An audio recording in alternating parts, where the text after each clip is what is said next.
Түймедақ шайы, яғни барлығымыз білетін ромашканың денсаулыққа пайдасы мол. Оның құрамында флавоноидтар және антисептикалық бактерияға қарсы, қабынуға қарсы қасиеттерімен және басқа да күшті антиоксиданттарымен бай.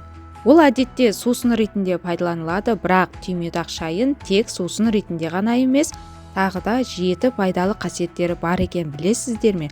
Бүгін осы түймедақ жайлы айтатын боламын, сондықтан видеоның соңына дейін міндетті түрде қарауды ұмытпаңыздар, тіркеліп қойыңыздар.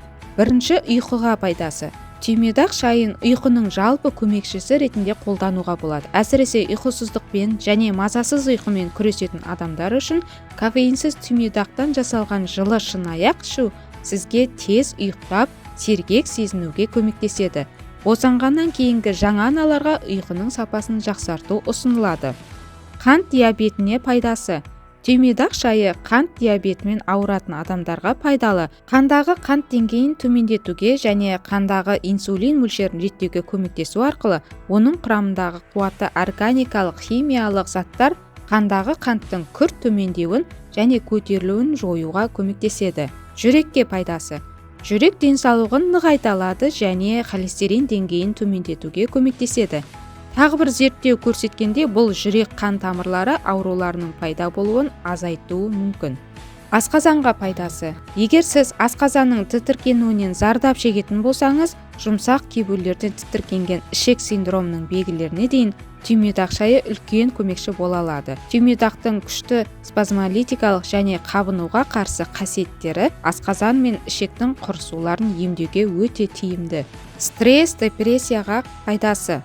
Жұмыста ұзақ жұмыс жасағаннан кейін бұл сусынның жылы тыныштандыратын қасиеті денеңіздегі серотонин мен мелатонин деңгейін жоғарылатуға көмектеседі. Бұл гормондар стрессті және уайымды сәтті жоя алады.